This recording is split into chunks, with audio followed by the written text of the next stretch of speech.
Hey guys, welcome to Source Point. आज हम लोग यहाँ पे डिस्कस करने वाले हैं विजन है इसके करंट अफेयर्स जो कि हमारी अक्टूबर मंथ की चल रही है। तो सोशल इश्यूज़ की एक लेसन आपकी आ चुकी है। आज हम लोग सेकंड लेसन देखेंगे जिसमें कि सबसे पहले एल्डरली पॉपुलेशन जो इंडिया में है उसके बारे में देखेंगे कि क्या बातें की जा रही है। फिर एक बहुत ही अच्छी इंडेक्स है जिसको ग्लोबल हंगर इंडेक्स कहते हैं। एक्चुअली ये इंडेक्स मुझे बहुत अच्छी लगती है जस्ट बिकॉज क्योंकि यहाँ पे हंगर के बारे में हमारी कंट्री में क्या सच्चाई है ना, वो इस इंडेक्स से पता चल जाता है। ऑल ओवर द वर्ल्ड के बारे में भी आपको पता चल जाएगा। तो चलिए स्टार्ट करते हैं। अगर यहाँ पे टाइम बचा तो हम लोग वर्ल्ड की जो वुमेन 2020 है ट्रेंड्स और स्टैटिस्टिक रिपोर्ट इसके बारे में भी देख लेंगे। तो और भी लेसन देखने के लिए आपको हमारे चैनल को सब्सक्राइब करना होगा। प्लेलिस्ट में आकर आप लोग स्टार्टिंग से देख सकते हो। आज के लिए मेंस क्वेश्चन देख लीजिए कि सबसे पहले ये आपका इंडियन इकोनॉमी का है, GS3 पेपर का है। तो पहले बताना है कि बैंक मोरेटोरियम क्या होता है और कब इसको लाया जाता है, यानी कि कब जो है यहाँ पे बैंक कहती है, मतलब कि कब जो है बैंक में मोरेटोरियम अप्लाई किया जाता है। तो ये आपको बताना है। कुछ एग्जांपल्स देना है कि कैसे मोरेटोरियम जो है एक प्रिवेंट करता है रन ऑन द बैंक, यानी कि कुछ बैंक जो है परेशानियों में जा सकती है तो उसको कैसे रोका जा सकता है, कैसे प्रिवेंट किया जा सकता है ये मोरेटोरियम लगाकर। तो क्या होता है मोरेटोरियम, जाकर स्टडी कीजिएगा इसके बारे में, क्योंकि अभी कोविड-19 को देखते हुए भी काफ़ी बैंकों के ऊपर ये आपका जो है ना मोरेटोरियम लगाया गया था। तो इसलिए इस टॉपिक के बारे में आपको पता होना चाहिए, क्योंकि प्रीलिम्स में या मेंस में क्वेश्चन बनने के चांसेस बहुत ज़्यादा है। 150 वर्ड्स में आपको लिखना है। 10 मार्क्स की ये क्वेश्चन है।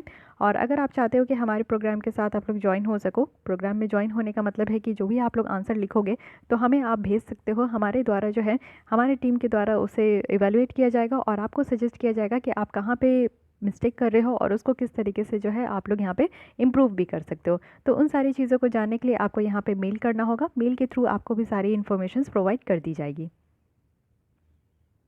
तो चलिए स्टार्ट करते हैं हम लोग थर्ड टॉपिक के साथ, जो कि है elderly population in India. News में क्यों है? क्योंकि हमारे जो हेल्थ एंड फैमिली वेलफेयर के मिनिस्टर हैं उनके द्वारा ये लॉन्च किया गया है डिकेड ऑफ हेल्दी एजिंग, जिसके ऊपर मैंने क्वेश्चंस भी आपसे पूछी थी, हेल्दी एजिंग। तो इसलिए मैं पहले डिस्कस नहीं की थी ये सोशल इश्यूज़, पहले मैं आपसे मेंस क्वेश्चन पूछ ली थी, जिससे मैं चाहती थी कि आप लोग कुछ चीज़ को सर्च कीजिए। जब आप खुद से किसी चीज़ को सर्च करते हो ना, तो लंबे समय तक आपको याद कर रखने की उसकी संभावनाएँ होती है। तो इसके बारे में अभी हम लोग देखेंगे तो आपकी एक बार रिविजन भी हो जाएगी। डिकेड ऑफ हेल्दी एजिंग है और ये 10 साल का यहाँ पे हेल्दी एजिंग का एक डिकेड लाया गया है, जिसको 2020 से 2030 तक रखा गया है। और ये international day for older person, जिसको हम लोग 1 अक्टूबर को सेलिब्रेट करते हैं।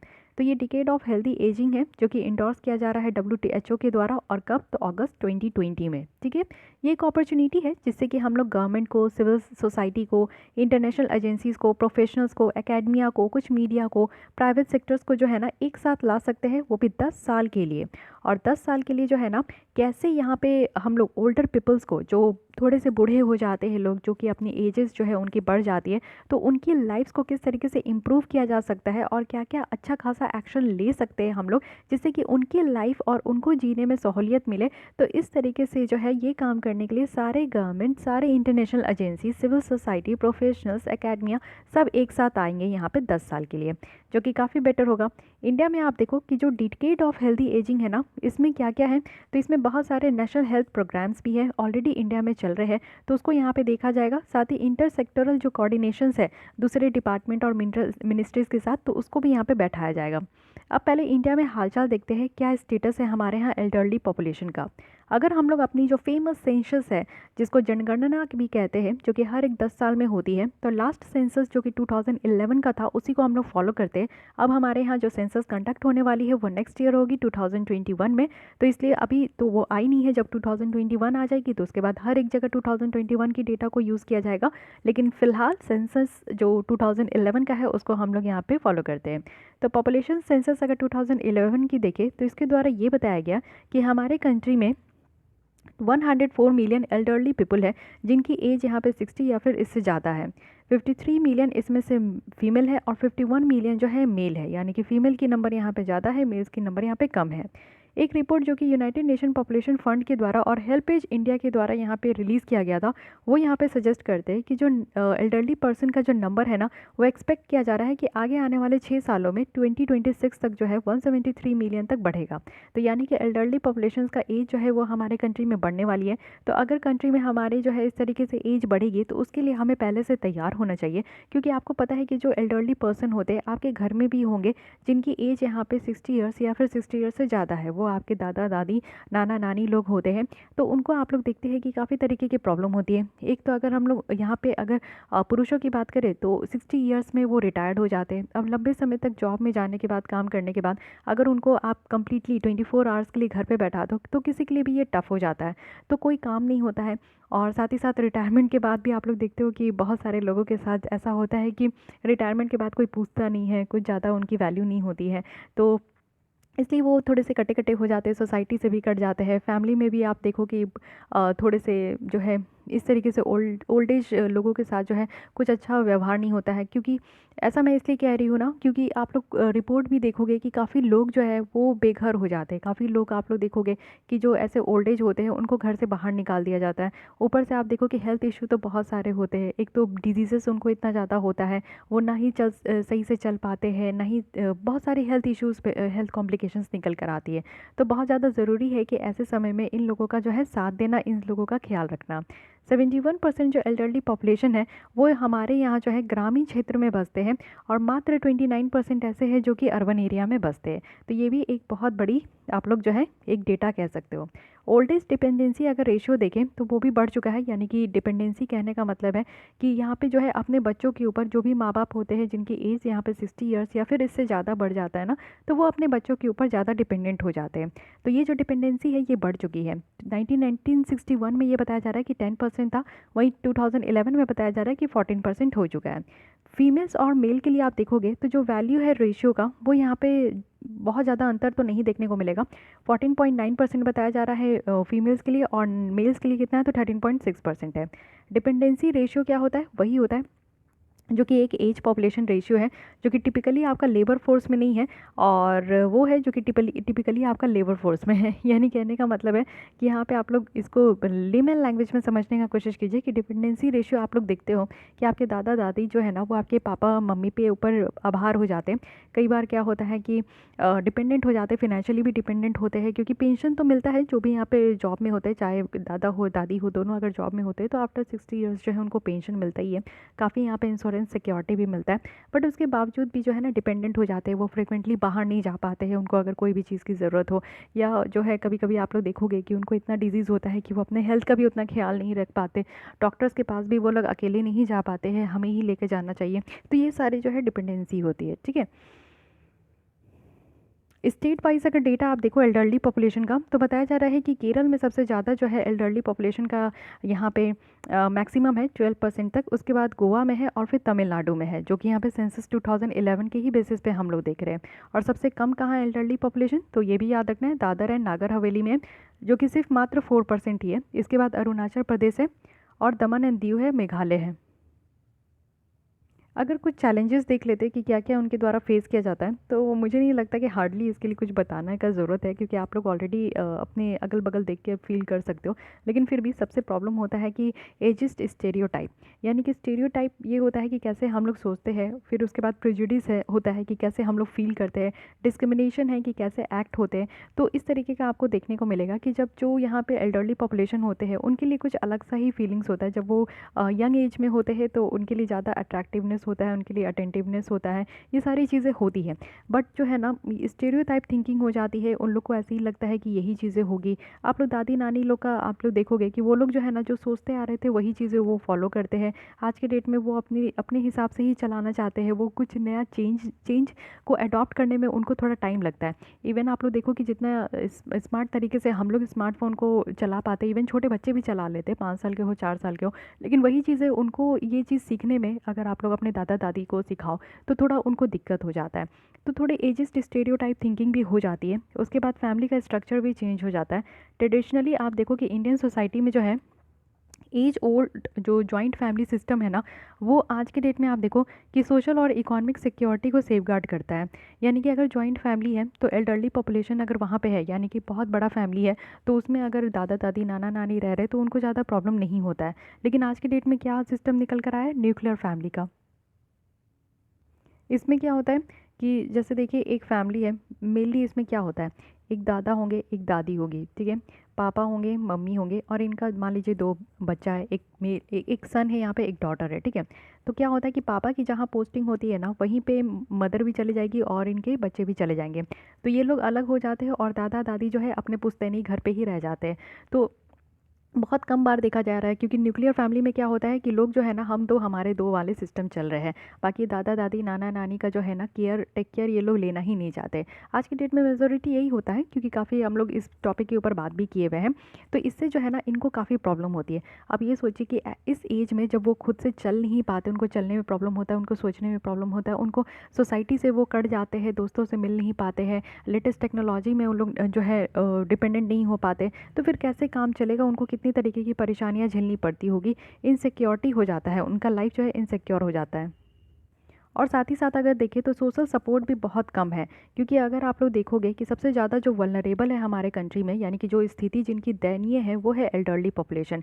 क्योंकि इनसे लेस गवर्नमेंट स्पेंडिंग है, हमारी सरकार जो है ना सोशल सिक्योरिटी सिस्टम के ऊपर बहुत कम जो है अपने खर्चे करते हैं। तो इसलिए इस तरीके के जो है आप लोग सेक्शन को देखोगे कि बहुत ही ज़्यादा दयनीय स्थिति है।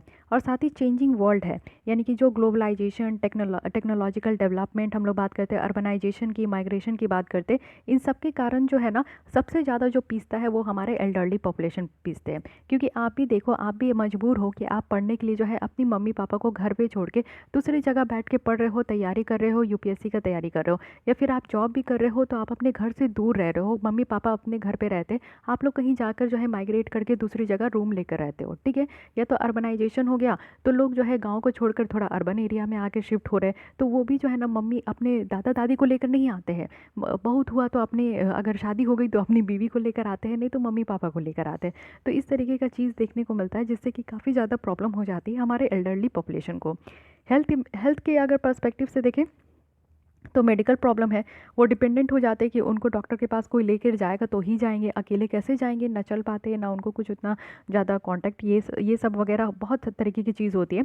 तो उनकी तबीयत भी जो है लगातार ख़राब होते रहती है। और पुअर मेंटल हेल्थ भी होता है, घर पे पड़े रहते हैं, ना उनको कोई काम करना है, ना कोई उनसे मिलने आता है, ना कोई उनसे बात करने आता है। तो काफ़ी तरीके का उनको मेंटल इश्यूज़ भी हो जाता है। अवेलेबिलिटी, एसेसिबिलिटी और अफोर्डेबिलिटी, अगर हम लोग हेल्थ केयर की बात करें, तो जहाँ पे हेल्थ रिस्क जैसे बढ़ते जा रहा है ना, तो एक large number of older persons जो है ना, उनको इस तरीके का एक एडुकेट लेवल या फिर जो क्वालिटी ऑफ हेल्थ केयर की हम लोग बात करते हैं कि अच्छा खासा हेल्थ केयर का जो क्वालिटी उनको मिलना चाहिए, ये सारी चीज़ों से जो है उनको कमी रहता है। फिनेंशियली बैंकरप्टी आप देखोगे, यानी कि फिनेंशियली जो है उनको पेंशन पे जीना पड़ता है, कोई तो उनको इतना ज़्यादा पैसा देता नहीं है।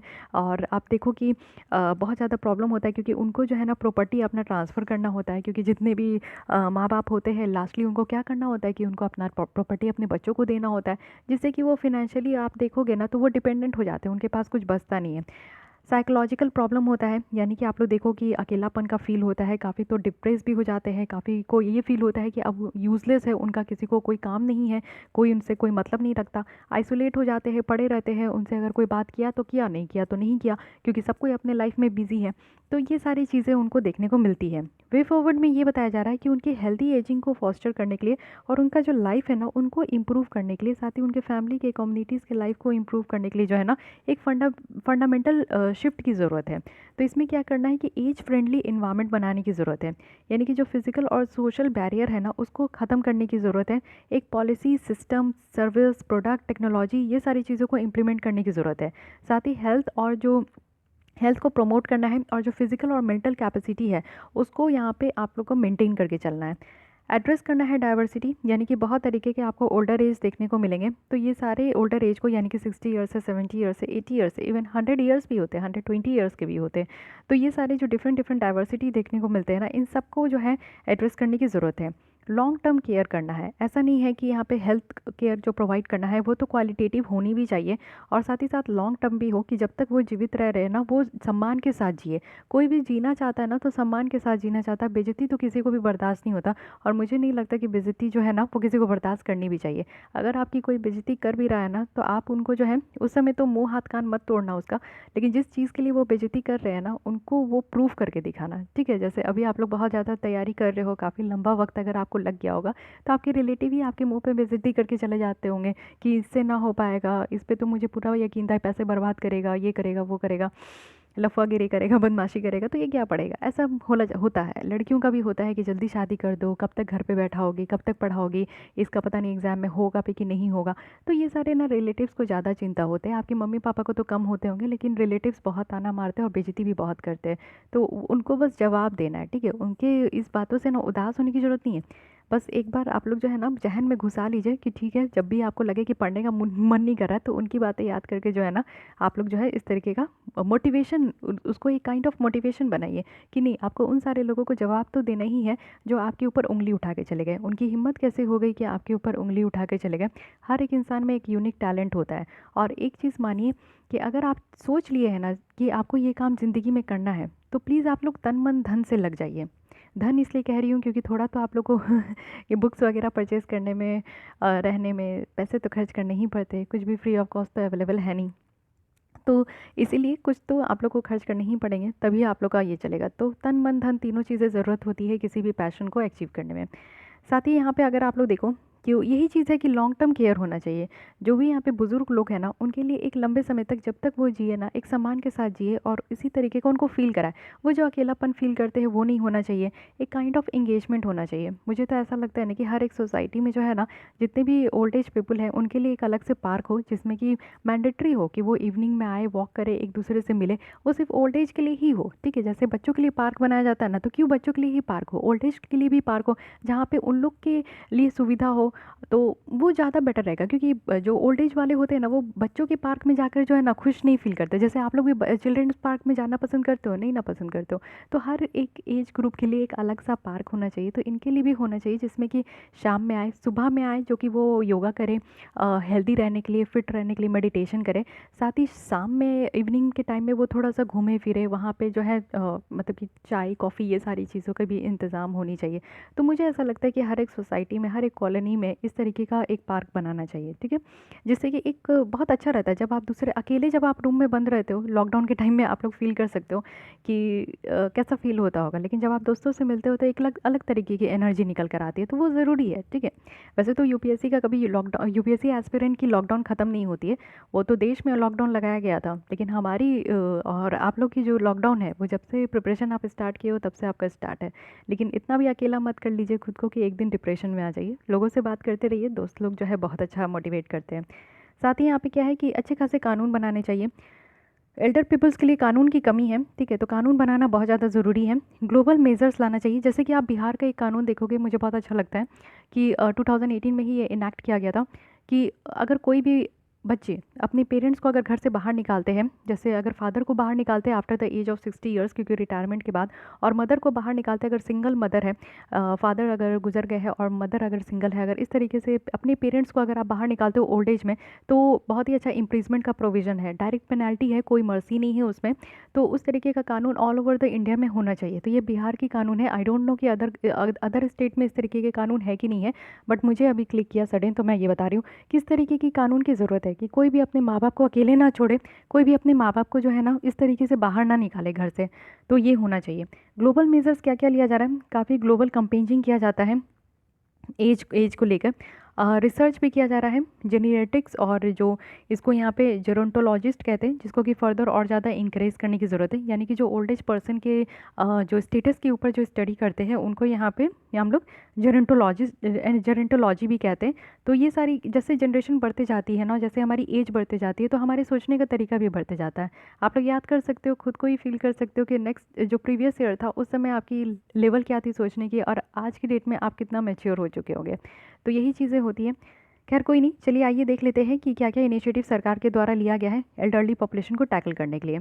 सीनियर सिटीजन्स के वेलबींग के लिए तो हमारे संविधान में ही मेंशन है, और आर्टिकल 41 है, जिसमें बाकायदा यही कहा गया है कि हर एक स्टेट को इस तरीके का पावर दिया गया है कि वहाँ पे जितने भी ओल्ड एज पीपल्स हैं, चाहे वो in case of unemployment, old age, sickness या फिर डिसेबलमेंट है, डिसेबल लोग हैं, तो इस सब के इसमें जो है ना, वो अपने हिसाब से इफेक्टिव प्रोविजंस ला सकते हैं कि उनको सिक्योर करने के लिए। साथ ही integrated programme for older person है, जिससे कि यहाँ पे जो क्वालिटी ऑफ लाइफ है ओल्डर पीपल का, वो यहाँ पे इंप्रूव हो सके। National programme for health care of elderly है, एक इनिशिएटिव है जिसमें कि डेडिकेटेड हेल्थ केयर प्रोग्राम यहाँ पे सिर्फ एल्डरली पॉपुलेशन के लिए होना चाहिए। Maintenance and welfare of parents and senior citizens हैं, तो ये चीज़ें होनी चाहिए कि मेंटेनेंस यहाँ पे देते रहना चाहिए। जैसे कि जब तक आप नहीं नौकरी करते हो, आप नहीं जॉब करते हो, तो आपके पेरेंट्स आपको मेंटेनेंस देते हैं। मंथली पेमेंट, कुछ ना कुछ पेमेंट, क्या मंथली आपको खर्चा देते ही होंगे, पॉकेट खर्च, लो बेटा लो बेटी खर्च कर लो, है कि नहीं। तो जब आप कमाने लगो तो फिर ये रिवर्स हो जाता है। हर एक चीज़ टाइम फैक्टर होता है। जब पापा मम्मी आप लोग को इतना पाल पोस के बड़ा करते हैं, लाइक बनाते हैं कि आप लोग इतना अच्छा जॉब करो, और जब जॉब करते हो तो आप जो है ना अपना कर्ज भूल जाते हो। आपके ऊपर ये कर्ज होता है जो 25 साल 30 साल तक आप लोग लेते हो, मम्मी पापा का पूरा जो सहयोग लेते हो, वो आपके ऊपर कर्ज आ गया। अब आपको उसको जो है ना अगेन जो है 50 साल तक उसको पूरा करना है। तो जो डेट है उसको आप लोग को रिपेमेंट करना चाहिए। तो मम्मी पापा को आप लोग को पेमेंट मेंटेनेंस देना है। उसके बाद Indira Gandhi national old age pension scheme है, तो ये ओल्ड एज लोगों के लिए एक पेंशन स्कीम लाया गया है, काफ़ी बेटर है ये। राष्ट्रीय वयश्री योजना है, ये लेटेस्ट है, जिसके अंदर यहाँ पे जो लिविंग डिवाइसेस है वो यहाँ पे सीनियर सिटीजन्स को प्रोवाइड किया जाएगा। जैसे आप देखते हो कि लोगों जो सीनियर सिटीजन्स होते हैं उनको देखने में प्रॉब्लम होती है, तो उनको जो डिवाइसेस हो जैसे स्पेक्ट्स वगैरह लगाना है तो वो उनको फ्री दिया जाए। सुनने में प्रॉब्लम है तो ईयर डिवाइसेस दिया जाए, या फिर और भी जो डिवाइसेस है वो उनको यहाँ पे प्रोवाइड किया जाए। ठीक है। प्रधानमंत्री वय वंदना योजना है, जिसमें कि सोशल सिक्योरिटी रखा गया है ओल्ड एज लोगों के लिए। ये सिंप्लीफाइड वर्जन है जो कि आपका इम्प्लीमेंट किसके द्वारा किया जा रहा है, तो एलआईसी के द्वारा। मेजोरिटी आप लोग देखते हो कि जितने भी इंश्योरेंस स्कीम होते हैं उसमें एलआईसी बढ़ चढ़ के काम करता है। तो इसलिए आप लोग को अगर नहीं भी ध्यान है तो थोड़ा बहुत जो है ना इस तरीके का स्मार्ट जो होता है आप लोग की अप्रोच वो होनी चाहिए। आइए बेसिक देखते हैं कि हेल्दी एजिंग क्या है, डब्ल्यूएचओ का क्या कहना है। डब्ल्यूएचओ के द्वारा डिफाइन किया गया है हेल्दी एजिंग कि एक प्रोसेस है डेवलपिंग का और फंक्शनल एबिलिटी को मेंटेन करने का, जिसमें कि हम लोग ओल्ड एज में भी वेलबिंग रहे। अगर आप लोग चाहते हो कि आप लोग ओल्ड एज में भी वेलबिंग रहे, तो आज से ही आप लोग जो है ना दो काम करना स्टार्ट करो। एक तो योगा करना स्टार्ट कीजिए। योगा में ही मैं एक्सरसाइज इंक्लूड करा देती हूँ, क्योंकि एक्सरसाइज करना बहुत ज़्यादा ज़रूरी है। जितना ज़्यादा आप एक्सरसाइज करोगे उतना ज़्यादा आपकी ब्लड सर्कुलेशन अच्छी रहेगी और आपकी जो स्किन है वो आपकी ग्लोइंग रहेगी। सेकंड थिंग है कि हेल्दी खाना खाना स्टार्ट कर दीजिए। प्लीज़ अवॉइड कीजिए ये सारे पिज़्ज़ा बर्गर और जितने भी फास्ट फूड होते हैं और बाहर के जो भी आप लोग ठेले वगैरह से कुछ भी खाते हो, तो वो समटाइम्स के लिए अच्छा है। रेगुलर अगर आप लोग खाते हो तो वो मत कीजिए। ग्रीन वेजिटेबल्स, अच्छे तरीके से पानी पीजिए, हेल्दी डाइट लीजिए, कुछ भी खाइए हेल्दी खाइए जो आपके शरीर के लिए, आपके बॉडी ऑर्गन के लिए सही हो। बस इतना ध्यान रखिए। ये दो काम करना है, एक योगा करना है जिसमें एक्सरसाइज भी इंक्लूड हो गया, और साथ ही आप लोग को हेल्दी खाना है। हेल्दी एक हैबिट होना चाहिए हर चीज़ का। अब ये मैं नहीं कहूँगी कि आप लोग 4 बजे उठो या 5 बजे उठो, मॉर्निंग आपका इतने ही बजे होना चाहिए, नहीं। आप लोग को नाइट अच्छा लगता है पढ़ना तो रात में पढ़िए, दिन में अच्छा लगता है तो दिन में पढ़िए। ये कहीं भी साइंटिफिकली प्रूफ नहीं है ना कि दिन में पढ़ने वाले बच्चे ही तेज़ होते हैं, रात में पढ़ने वाले बच्चे भोतर होते हैं या फिर बेकार होते हैं, भोदू होते हैं, ऐसा बिल्कुल भी नहीं है। आप लोग जब भी पढ़िए दिल लगा के पढ़िए, जो भी आपका टाइम टेबल है। कुछ बच्चे शाम में उठते हैं, मॉर्निंग में सोते हैं, कुछ बच्चों का मॉर्निंग में आफ्टरनून में मॉर्निंग होता है, तो ना जाने बहुत तरीके के बच्चे होते हैं। वो मैटर नहीं करता, मैटर ये करता है कि आप अच्छे से पढ़ाई कीजिए और जो भी आपका टाइम टेबल है उसमें अच्छे से खाना खाइए। जब भी उठिए, ज़रूरी नहीं है कि आप मॉर्निंग में ही उठोगे तो ही योगा एक्सरसाइज होता है, नो। आफ्टरनून में भी जागते हो तो योगा एक्सरसाइज ज़रूर कीजिए, ठीक है। हेल्दी एजिंग जो है ना वो डब्ल्यूएचओ का जो प्रीवियस फोकस था एक्टिव एजिंग, उसको यहाँ पे जो है इसको रिप्लेस कर रहा है। पहले डब्ल्यूएचओ का कहना था कि एक्टिव एजिंग होना चाहिए, यानी कि जो आप लोग का जब एज हो 60 ईयर्स या इसके बाद तो आप लोग एक्टिव रहो, ठीक है, फिजिकली एक्टिव रहो, मेंटली एक्टिव रहो, लेकिन अब क्या है, हेल्दी रहो, ठीक है। Focus healthy, health is wealth. सबसे बड़ा धन क्या है, तो आपका हेल्थ है, आपकी शरीर है, ना कि पैसे हैं, ठीक है, मनी। तो एक्टिव एजिंग क्या था ना कि एक प्रोसेस था जिसमें कि अपॉर्चुनिटी है हेल्थ के लिए, पार्टिसिपेशन, सिक्योरिटी, जिससे कि आप अपनी लाइफ को के क्वालिटी को बढ़ा सको। तो ये एक Madrid international plan of action है 2002, उसी के ऊपर बेस्ड था। इसमें जो है 3 प्रायोरिटी रखा गया है कि ओल्डर पर्सन डेवलपमेंट और एडवांसिंग हेल्थ वेलबिंग, और इंश्योर करना है कि जिसमें कि सपोर्टिव इन्वायरमेंट हो, ठीक है। लेकिन आपको अभी फोकस करना है हेल्दी एजिंग में, जो कि काफ़ी अच्छा है। तो ये भी पूछा जा सकता है कि जो ये डिकेट लाया गया है हेल्दी एजिंग का, ये किसके द्वारा लाया गया है। तो हमारे कंट्री में ये ministry of health and family welfare के द्वारा लॉन्च किया गया है। बट सॉरी एक्चुअली जो इंडोर्स किया गया है ये डब्ल्यूएचओ के द्वारा ही इसको इंडोर्स किया गया है। डब्ल्यूएचओ की एक बॉडी है वर्ल्ड हेल्थ असेंबली, तो उसके द्वारा यहाँ पे इंडोर्स किया गया है, ठीक है। तो मैं डब्ल्यूएचओ ही इसको बार बार बोल रही हूँ क्योंकि इसी के अंदर ये बॉडी है, ठीक है। तो ध्यान रखिएगा। आइए आते ही काफ़ी अच्छी आर्टिकल थी ना एल्डरली पीपल्स के बारे में, काफ़ी चीज़ें हम लोग ने पढ़ी। सेंसस 2011 का भी डेटा आपको देखने को मिला, तो ध्यान रखिएगा। चलिए आइए नेक्स्ट आर्टिकल भी देख लेते हैं, जो कि एक इंडेक्स से रिलेटेड है, ग्लोबल हंगर इंडेक्स। सबसे पहले ध्यान रखना है कि ये इंडेक्स किसके द्वारा रिलीज़ की जाती है। एंड वन मोर थिंग कि ये इंडेक्स में हमारी क्या रैंकिंग है। तो 107 कंट्रीज़ को टोटल देखा जाता है, जिसमें कि हम लोग नीचे से अगेन टॉप किए हैं और 94 हमारा रैंक है, यानी कि हमारे कंट्री में भूखमरी बहुत ज़्यादा है। अगर ग्लोबल हंगर इंडेक्स की बात करें तो इसको जो डिज़ाइन किया जाता है और पब्लिश किया जाता है वो है Concern Worldwide international humanitarian organisation and wealth wealth hunger life, जो कि प्राइवेट एड ऑर्गेनाइजेशन है जर्मनी की। तो ये दोनों के द्वारा यहाँ पे आपका पब्लिश किया जाता है, ये ध्यान रखना है। ग्लोबल हंगर इंडेक्स में जो स्कोर है ना वो यहाँ पे 4 कंपोनेंट इंडिकेटर के ऊपर होता है। क्या क्या है? अंडर नरिशमेंट, यानी कि आप लोग देखो कि जो अंडर नरिशमेंट होते हैं, बच्चों को जो कैलोरी इंटेक है वो पूरी तरीके से नहीं मिलता। चाइल्ड वेस्टिंग है, यानी कि यहाँ पे क्या होता है ना कि 5 साल के बच्चों में ही लो वेट देखने को मिलता है, यानी कि हाइट जो है ज़्यादा हो गई लेकिन पतले दुबले हैं। चाइल्ड स्टंटिंग है, यानी कि शॉर्ट हाइट हो गई उनके एज के हिसाब से। 5 साल का बच्चा का ऑन एन एवरेज कितना हाइट होना चाहिए, तो उस हिसाब से हाइट नहीं रहा, बौना हो गया, तो इसको हम लोग स्टंटिंग कहते हैं। चाइल्ड मोर्टालिटी है, यानी कि 5 साल में ही जो है ना कितने बच्चे, मतलब कि जन्म लेते के साथ जो है 5 साल तक कितने बच्चे जो है जीवित रह गए। अगर 5 साल के आगे वो बढ़ गए यानी कि उनकी जो है ना लाइफ लाइन बढ़ जाती है। अगर 5 साल के पहले ही उनको कुछ प्रॉब्लम है तो उनकी मरने की आशंका ज़्यादा होती है। तो यहाँ पे क्या देखा जाता है? अंडर नरिशमेंट, यानी कि कुपोषण के शिकार है। कुपोषण के शिकार कैसे होते हैं? जब आप भी जो है एक अच्छा खासा कैलोरी इंटेक नहीं करोगे। 1800 कैलोरी ज़रूर खाइए। 1800 कैलोरी में आपका जो है ना एक स्टैंडर्ड फूड आपका जो है इंक्लूड हो जाता है, तो उसको ज़रूर इंक्लूड कीजिए। अभी तो आप लोग एडल्ट हो, यंग हो, खाना चाहिए एकदम पूरा ठूस के खाइए, जिससे कि आप लोग जो है ना 80 90 100 साल में भी एकदम जवान दिखे, है कि नहीं। चाइल्ड वेस्टिंग जो है इसमें आप लोग समझ गए। Don't be confuse between wasting and stunting. Wasting क्या होता है ना कि लो वेट हो जाता है हाइट के हिसाब से, और स्टंटिंग क्या है कि शॉर्ट हाइट हो जाता है एज के हिसाब से। तो इसको 2 3 बार पढ़ लीजिएगा तो आप लोग का ध्यान आ जाएगा। 100 पॉइंट स्केल में देखा जाता है, यानी कि इसको मेज़र किया जाता है 100 में। जिसको 0 आया उसका समझिए कि उसका बेस्ट पॉसिबल स्कोर है, यानी कि उस कंट्री में कोई भी हंगर नहीं है। और जिसको 100 आया तो समझिए कि उसमें भूखमरी से लोग मर रहे हैं। तो ये चीज़ें हैं, ठीक है। आइए देख लेते हैं क्या इसमें पता चला है, फाइंडिंग क्या है। ये बताया जा रहा है कि 690 मिलियन पीपल्स जो है वो अंडर नरिश्ड है, यानी कि कुपोषण का शिकार है। जिसमें से 144 मिलियन बच्चे हैं जो कि स्टंटिंग है, यानी कि शॉर्ट हाइट है एज के हिसाब से। 47 मिलियन बच्चे जो है वो वेस्टिंग है, यानी कि लो वेट है हाइट के हिसाब से। तो ये याद रखना है, शॉर्ट हाइट है एज के हिसाब से स्टंटिंग, और लो वेट है हाइट के हिसाब से, ठीक है। वर्ल्ड वाइड अगर हंगर देखें तो ये मॉडरेट लेवल का बताया जा रहा है, ठीक है। ना ज़्यादा यहाँ पे भूखमरी है और ना ही ज़्यादा यहाँ पे भूखमरी गया है। साउथ सहारन अफ्रीका और साउथ एशिया में देखें तो हाईएस्ट हंगर है, अंडर न्यूट्रिशन लेवल भी यहाँ पे बहुत ज़्यादा है।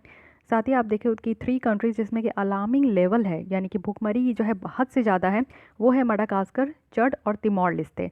ये तीनों याद रखिएगा, बहुत ज़्यादा इंपॉर्टेंट हो गया।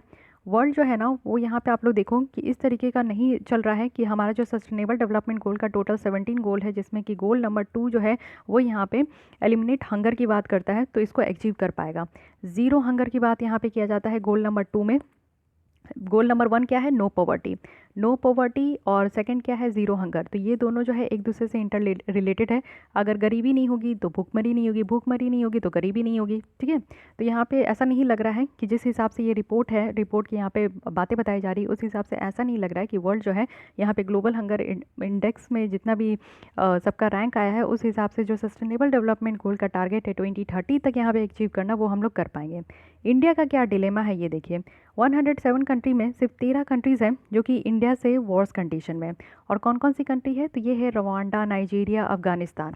कुछ कंट्री जैसे नेपाल, पाकिस्तान, बांग्लादेश, इंडोनेशिया हमसे भी आगे है, यानी कि पाकिस्तान में भूखमरी ही नहीं है। आप लोग समझ सकते, भूखमरी नहीं है ये बात मैं गलत बोल रही हूँ, हम भूखमरी है, ठीक है। अगर यहाँ पे ग्लोबल हंगर इंडेक्स की बात करूँ तो इसमें स्कोर जो है ना हमारा 27.2 है इस इंडिया का। और हम लोग कहाँ आते हैं? तो सीरियस कैटेगरी में आते हैं, यानी कि हमारे यहाँ भूखमरी बहुत ज़्यादा है। अगर ओवरऑल नरिशमेंट, अंडर नरिशमेंट की बात करें तो 14% जो इंडिया का पॉपुलेशन है ना, उसको यहाँ पे सही तरीके से कैलोरी भी नहीं मिलता। कैलोरी कहने का क्या मतलब होता है? कैलोरी कहने का मतलब है कि एक दिन में जो भी आप खाना खा रहे हो ना, एक दिन में 24 घंटे में, उसमें आपका वाइटामिन्स होना चाहिए, उसमें आपका फ़ैट होना चाहिए, कोलेस्ट्रॉल होना चाहिए, उसमें आपका जो है कोलेस्ट्रॉल में भी गुड कोलेस्ट्रॉल होना चाहिए, सारे मिनरल्स होने चाहिए, ठीक है। तो ये सारी चीज़ आपका इंक्लूड होना चाहिए, तभी कहा जाएगा कि आपने पूरी तरीके से कैलोरीज लिया है। हमारे यहाँ 35% जो बच्चे हैं ना वो स्टंटेड है, शॉर्ट हाइट रह गया है वेट के हिसाब, शॉर्ट हाइट हो गया है एज के हिसाब से। और 17% अगर इंडियन चिल्ड्रन की देखें तो वो वेस्टेड है, यानी कि उनका जो है ना लो हाइट हो गया है, रह गया है उनका सॉरी लो वेट लो वेट रह गया है उनका हाइट के हिसाब से, ठीक है। तो ये ध्यान रखना है। अंडर 5 मोर्टेलिटी देखें तो 3.7% है। तो ये सारे डेटा याद रखिएगा। फूड इनसिक्योरिटी बहुत ज़्यादा है, लोगों को खाने के लिए भोजन नहीं मिल रहा है, साफ़ सफाई की कमी है, हाउसिंग सही तरीके से नहीं है, हेल्थ केयर की एक्सेस भी सही तरीके से नहीं है। तो ये सारी चीज़ें हैं जिसके कारण जो है इतना प्रॉब्लम देखने को मिल रहा है।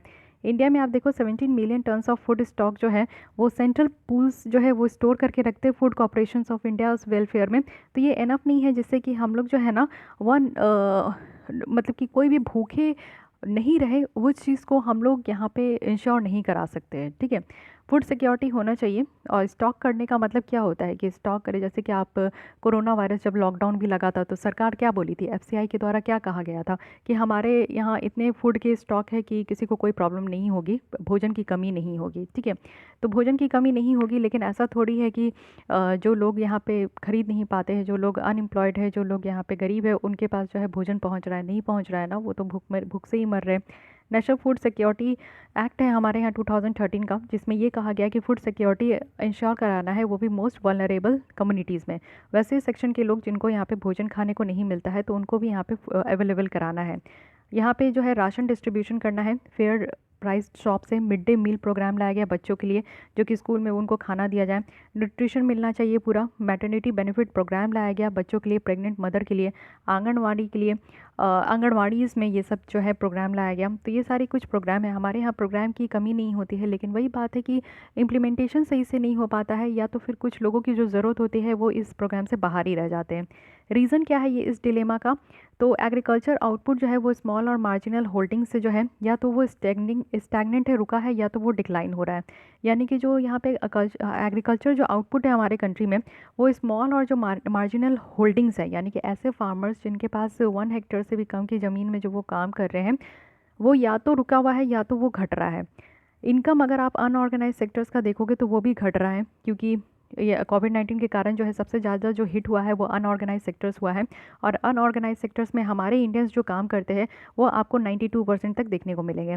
पीडीएस जो है पब्लिक डिस्ट्रीब्यूशन जो सिस्टम है हमारे कंट्री में, वो अच्छे तरीके से काम नहीं कर रहा है। उसके ऊपर से हम लोग जो है 1 कंट्री 1 राशन कार्ड की बात कर रहे हैं। साथ ही यहाँ पे आप लोग देखो इनकम अपॉर्चुनिटी की कमी देखने को मिलती है। अगर हम लोग अदर फार्म सेक्टर्स के कंपैरिजन में देखें तो ये लैक ऑफ इनकम अपॉर्चुनिटी भी है अगर फार्म सेक्टर के अलावा आप देखो, जो कि हेविली ये कंट्रीब्यूट करता है, जैसे कि जॉबलेसनेस जो है रूरल एरिया में ज़्यादा देखने को मिलता है, ग्रामीण क्षेत्र में। वहीं अगर पीरियोडिक लेबर फोर्स सर्वे 2017-18 के अकॉर्डिंग देखें तो ये रिवील किया गया है कि जो ग्रामीण क्षेत्र का रूरल जो अनएम्प्लॉयमेंट है वो यहाँ पे 6.1% है। तो चलो कुछ भी हो, लेकिन ये सारे कुछ रीजंस है डिलेमा के लिए। तो अगर हम लोग वे फॉरवर्ड देखें तो यहाँ पे बताया जा रहा है कि मोर क्रॉप्स को यहाँ पे ज़्यादा ज़रूरत है कि ग्रो किया जाए, स्पेशली जो स्मॉल और मार्जिनल फार्मर्स होते हैं जिनको यहाँ पे यूनियन गवर्नमेंट के द्वारा सपोर्ट भी मिलना चाहिए। गवर्नमेंट को यहाँ पे कुछ प्रोविजंस भी बनानी चाहिए जिससे कि कुक्ड न्यूट्रिशन फूड को सप्लाई करे ये सारे वल्नरेबल सेक्शन को, जैसे कि जादवपुर ज्योति देवी श्रम जीवनी कैंटीन मॉडल है ना वेस्ट बंगाल का, जो कि यहाँ पे रेप्लिकेट किया गया है। इसको दूसरे स्टेट के द्वारा भी इसको जो है ना अपने अपने स्टेट में इसको रेप्लिकेट करना चाहिए। साथ ही यहाँ पे रूरल जो एम्प्लॉयमेंट स्कीम है जैसे कि मनरेगा है, तो इसको और ज़्यादा बूस्टअप करना चाहिए जिससे कि एम्प्लॉयमेंट और वेजेस बढ़ सके। साथ ही यहाँ पे आप देखो कि एसेस होना चाहिए फूड ग्रेन्स का, वो भी पीडीएस के थ्रू, क्योंकि पीडीएस का आप देखते हो कि बहुत बड़ा झोल होता है कि कुछ तो लोगों के पास जो है इस तरीके का डॉक्यूमेंट नहीं होता है, आधार नहीं बने होते, तो वो ये सारे स्कीम से बाहर होते हैं। और कुछ तो आपको देखने को मिलेगा कि जो मतलब कि जो अच्छे घर के भी होते हैं ना, वो भी इस तरीके का राशन कार्ड बनवा के पीडीएस के थ्रू जो है भोजन लेते हैं। तो पीडीएस जो है अच्छे तरीके से काम नहीं करता है, इसकी तो कंप्लेन हमेशा रहती है। तो इसको थोड़ा अपग्रेड करना चाहिए, क्योंकि अब जो यहाँ पे गवर्नमेंट कह रही है कि 1 नेशन 1 राशन कार्ड लेकर आएगी, तो पहले पीडीएस का सिस्टम तो अपग्रेड कीजिए, पीडीएस का सिस्टम तो यहाँ पे नॉर्मलाइज़ कीजिए, तब तो यहाँ पे 1 नेशन 1 राशन कार्ड का स्कीम जो है सही तरीके से इम्प्लीमेंट हो पाएगा। तो ये सारी स्कीम्स बताई जा रही है, मीन्स यहाँ पे वे फॉरवर्ड है। अब देखते हैं यहाँ पे, हाँ एक और है रिलेटेड कॉन्सेप्ट अगर देख लेते हैं। हंगर अगर हम लोग यहाँ पे देखें फूड एंड एग्रीकल्चर ऑर्गेनाइजेशन के द्वारा, तो ये डिफाइन करते हैं कि फूड डिप्रिवेशंस है और अंडर नरिशमेंट है, यानी कि खाने के लिए आपको पर्याप्त रूप से भोजन नहीं मिल पा रहा है, जो कि कुपोषण कहते हैं इसको। और या तो बहुत कम कैलोरी का खा रहे हैं जिससे कि minimum amount of dietary energy जो है वो प्रोवाइड हो रहा है। हंगर इज़ यूजुअली, इसको अगर हम लोग समझे तो ये है distress associated with a lack of sufficient calorie, यानी कि अगर के स्टैंडर्ड लैंग्वेज में आप बोलना चाहते हो तो यही कहिए कि आप इनसफिशिएंट कैलोरी इनटेक कर रहे हैं। इट मीन्स क्या होता है, इसको हंगर कहते हैं।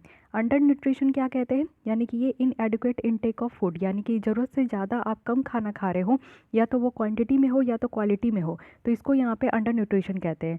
मल न्यूट्रिशन क्या कहते हैं, यानी कि मोर ब्रॉडली आप देखोगे तो ये दोनों होता है, अंडर न्यूट्रिशन भी होता है और ओवर न्यूट्रिशन भी होता है। यानी कि मल न्यूट्रिशन कहने का मतलब है कि यहाँ पे दोनों कैटेगरी आपका हो सकता है, या तो आप जो है ना ज़रूरत से ज़्यादा कम खाना खा रहे हो, या तो आप ज़रूरत से ज़्यादा जो है ज़्यादा खा रहे हो, या तो अनबैलेंस डाइट खा रहे हो, ठीक है। तो ये दोनों आपका मल न्यूट्रिशन के कंडीशन में आ जाता है। तो ये सारे कुछ कॉन्सेप्ट है आपको क्लियर होना चाहिए। तो ये रही यहाँ पे ग्लोबल हंगर इंडेक्स के बारे में, जो कि काफ़ी ज़्यादा इंपॉर्टेंट इंडेक्स है। आप इसको बहुत जगह इस्तेमाल कर सकते हो, आंसर राइटिंग लिख रहे हो या फिर ऐसे लिख रहे हो, तो इस इंडेक्स को आप लोग बहुत अच्छे तरीके से इंक्लूड कर सकते हो। तो इंडेक्स का इस्तेमाल करना सीखिए, काफ़ी ज़्यादा ज़रूरी है। तो आज के लिए इतनी ही रखते हैं, कल हम लोग स्टार्ट करेंगे वर्ल्ड्स वीमेन 2020, क्या ट्रेंड चल रहा है, क्या स्टैटिस्टिक रिपोर्ट है, ये देखेंगे। तो आज के लिए इतनी ही रखते हैं। आपको ये लेसन अच्छी लगती है तो लाइक कीजिए, अपने दोस्तों के साथ भी शेयर कर सकते हैं। फिर भी कोई डाउट कोई सजेशंस है तो आप लोग कमेंट करना ना भूलें, एंड मेक श्योर कि आपने इस चैनल को सब्सक्राइब कर लिया, जिससे कि आपको आगे आने वाले वीडियोज़ की नोटिफिकेशन मिलती रहेगी। Thank you.